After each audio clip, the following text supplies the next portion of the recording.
নমস্কার সকলকে, সবাই কেমন আছো? তোমাদের সকলকে ওয়েলকাম নতুন একটা ভিডিও ব্লগসে। তো এটা আমার ফেসবুক ব্লগ, ইউটিউব ব্লগ দুটোই। তো যে যেখান থেকে দেখছো সবাইকে কিন্তু অনেক অনেক ওয়েলকাম, ঠিক আছে? তো চলো আজকের গল্প শুরু করা যাক। তো বাতকুলাতে এটা আমার ছিল লাস্ট ডে এবার, ঠিক আছে? এবার একটু বেশি দিনই নিয়ে গেছিলাম হাতে, গরমের ছুটি চলছিল, সো এই জন্য কোনো প্রবলেম হচ্ছিল না। আর পড়ানোগুলো আমি ম্যানেজ করে নিয়েছিলাম। তো সবসময় এটা হয় না, বাট যেহেতু ছুটি চলছিল বাচ্চাদেরও আমারও, ওই জন্য অতটা অসুবিধা হয়নি। তো দেখো আমি কিন্তু বাই টোটো পৌঁছে গেছি উমার কাছে। আর এখান থেকে আমি আর উমা আরও একবার টোটো নিয়ে যাব কৃষ্ণনগর। তো অনেক দিন পর আমাদের ফাইনালি একটা মুভি ডেট প্ল্যান হয়েছে। আর আমরা প্রেফার করি এখন কৃষ্ণনগর যেতে গেলে মোটামুটি টোটো করে যাওয়ার, বিকজ এত ভালো লাগে এই যে দুপাশে দেখতে দেখতে যাওয়া চারিদিকের পরিবেশ। আর আমাদের এখানে বাতকুল্লা থেকে কৃষ্ণনগর যাওয়ার রাস্তাটা জাস্ট অসম। তোমরা দেখেই বুঝতে পারছো দুপাশেই সবুজ, আর সবুজ চোখে পড়লে অটোমেটিক্যালি মনটা ভালো হয়ে যায়। আর এরকম সবুজ তো সত্যি কথা অন্য কোথাও গেলে তো পাওয়া সম্ভব না, বিশেষ করে শহরের দিকে। তো যখন অনেক দিন পর এটা দেখতে পাই তখন আরও বেশি ভালো লাগে।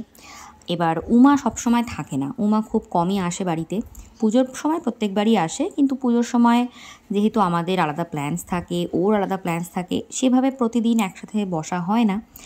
আর এবার যেহেতু ওর বাড়িতে গৃহপ্রবেশের ব্যাপারটা ছিল, অনুষ্ঠানটা ছিল, তাই ও আর কি ছুটি নিয়ে এই সময়টা এসেছে। আর খুবই লাকিলি এই সময়টা আমারও গরমের ছুটি, তো দুটো মিলিয়ে দারুণ আর কি ব্যাপারটা। তো আমরা দেখো গল্পে গল্পে কিন্তু কৃষ্ণনগর এসডিএফ যে আমাদের মুভির যে জায়গাটা হলটা সেখানে পৌঁছে গেছি। তো আমি উমার সাথে লাস্ট এখানে এসেছি প্রায় 5 বছর আগে মেবি। তো তারপর তো মুভি দেখতে আর আসা হয়নি এখানে, বাট হ্যাঁ আমরা প্রচুর ঘুরতে বেরোই, ও আসলে আমি থাকলে চেষ্টা করি আমরা একসঙ্গে দেখা করার, বেরোনোর।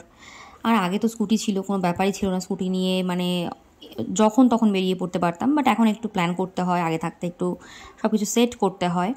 তো আমাদের এই কৃষ্ণনগরের এই যে সেন্ট্রাম হলটা বা এই যে এখানকার প্রত্যেকটা যা কিছু আছে আর কি, প্রত্যেকটা ব্র্যান্ডসের যা শোরুম আছে, সব কিছু মিলিয়ে বেশ অনেকটা জায়গা নিয়ে। আর এখানে মোটামুটি ট্রেন্ডস, প্যান্টালুন্স, আগে বিগ বাজার ছিল, বিগ বাজারটা এখন উঠে গেছে, তারপর এখন সেটার জায়গায় জুডিও হয়েছে, ঠিক আছে? তো এরকম অনেকগুলো ব্র্যান্ড একসাথে এখানে শোরুম দিয়েছে, বেশ ভালো। এখানটায় গেলে মোটামুটি সময়টা ভালোই পার হয়ে যায়। আর এবার তোমাদেরকে দেখাচ্ছি এখানকার হলটা, হলের ভেতরটা কেমন ছিল চলো দেখাই। তো এখানে দুটো হল আছে, একসাথে দুটো মুভিজ চলে আর কি। আর ঢুকতেই সামনেটা এরকম। আর এই হলে আমরা অনেকবার এসেছি, অনেকবার।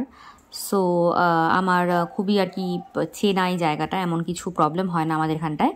শুধু হ্যাঁ, কৃষ্ণনগর স্টেশন থেকে যারা আসবে তাদেরকে একটু টোটোর ভাড়াটা কিন্তু ঠিকঠাক দিয়ে আসতে হবে। আর এই মুভিটা আজকে আমরা দেখতে চলেছি, দি একেন বেনারসের বিভীষিকা। মুভি সম্পর্কে আমি অন্য কোনো ভিডিওতে বলবো, ডেফিনেটলি বলবো। তবে তার আগে তোমাদেরকে বলি এই হলটা কেমন কি আছে সব দেখাচ্ছি। তো এখানে যেরকম হয় নর্মালি সিলভার, গোল্ড, প্ল্যাটিনাম এরকম ব্যাপার আছে। ওই পেছনের সিটগুলো হচ্ছে তোমার প্ল্যাটিনাম, মাঝখানেরটা গোল্ড আর সামনে সিলভার। তো আমরা দুটো গোল্ডের সিট নিয়েছিলাম, বিকজ একদম মিডলটায় বসলে সুবিধা হয় দেখতে, ঠিক আছে?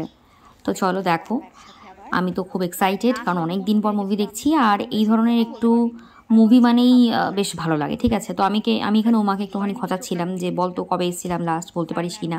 ও কিন্তু অ্যাজ ইট ইজ ভুলে গেছে, বাট আমার মনে ছিল। তবে হ্যাঁ, সালটা আমারও পুরোপুরি মনে নেই, মেবি 2020 অথবা 19 এরকমই হবে। আমাদের দুজনেরই মাস্টার্স না, তখন আমার কমপ্লিট না, তখন ওমার মাস্টার্স কমপ্লিটেড, আমি তখন বিএড করছি। আর আমরা লাস্ট এখানে পরিণীতি চোপড়ার মুভি দেখতে এসেছিলাম। মুভিটার নাম তো মনে পড়ছে না, বাট সাইনা নেওয়ালের ওপরে যে বায়োপিকটা হয়েছিল সেটা, ঠিক আছে? তো এই হলে প্রচুরবার এসেছি, অনেকবার, প্রবাবলি 10 বার বা তার বেশি। ভাই বোনেরা একসাথে এসেছি, তারপর বন্ধুদের সাথে গেছি। হ্যাঁ, তোমরা যেটা শুনতে চাইছো সেরকম কিছু নেই, আমার বরের সাথেও এসেছি, বাট বিয়ের পর, ঠিক আছে?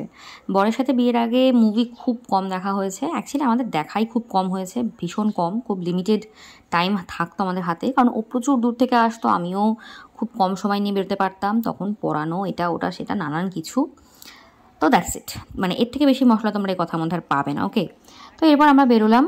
তো এই হলে ঢোকার আর বেরোনোর জায়গা দুটো আলাদা আলাদা। তো বেরোনোর সময় আমরা লিফট ইউজ করেছিলাম, তো বেরিয়ে আমরা চলে গেলাম শটান ইজি বাইতে, বিকজ এখানে প্রচুর ভালো কালেকশনস থাকে আর খুব বাজেটের মধ্যে থাকে।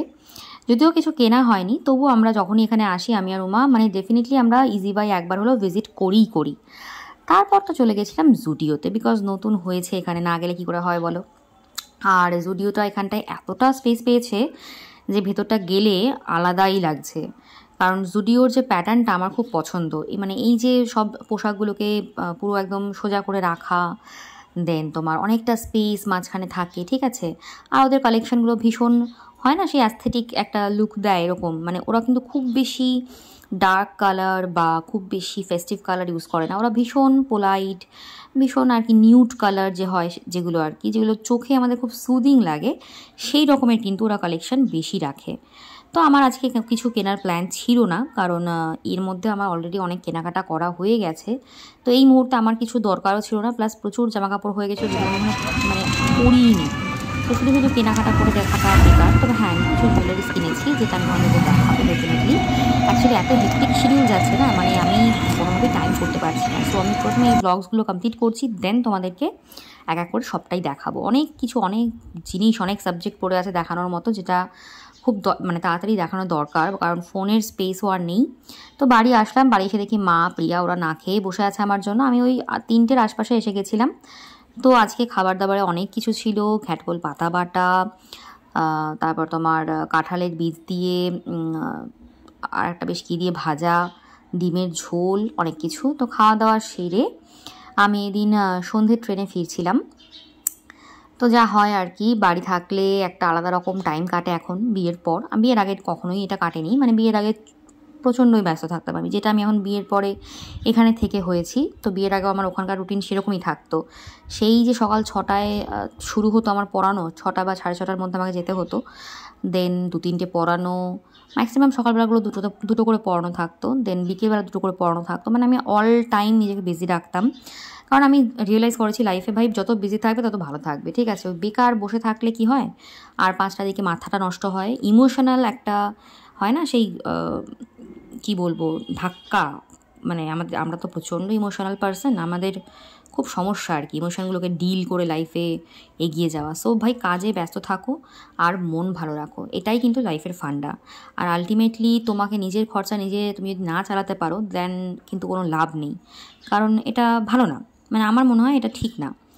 ওকে, তো চলো আজকের মতো ভিডিও এখানেই শেষ হচ্ছে। একদম ভরা গঙ্গায় আমি পার হচ্ছি, খুবই বৃষ্টি হচ্ছিল, আর তার মধ্যে আমি বেশ এনজয় করছিলাম। আমার বেশ ভালো লাগে এই ওয়েদারটা, ঠিক আছে। তো দেখো পুরো মুখ ভিজে গেছে। তো চলো দেখা হচ্ছে নেক্সট ভিডিওতে। Till then tata and take care.